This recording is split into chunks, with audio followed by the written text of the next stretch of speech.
Nous parlons d'un point très sensible, les garanties de sécurité. C'est une expression que les soutiens de l'Ukraine répètent sans cesse depuis plusieurs jours.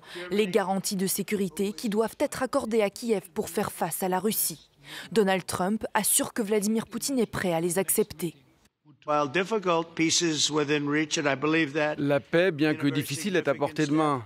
Et je pense que le président Poutine a fait un pas très important en acceptant les garanties de sécurité pour l'Ukraine. Je suis optimiste sur le fait que nous pouvons collectivement parvenir à un accord qui dissuaderait toute agression future contre l'Ukraine.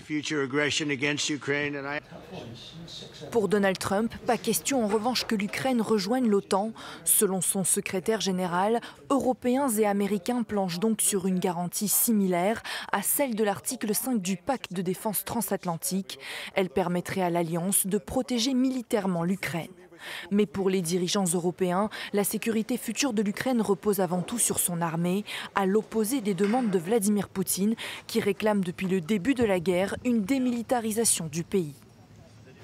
J'ai pu d'ailleurs revenir cet après-midi sur le contenu de ces garanties de sécurité, qui sont une armée ukrainienne robuste, qui puisse résister à toute tentative d'attaque et qui la dissuade, et donc pas de limitation en nombre, en capacité, en armement, etc.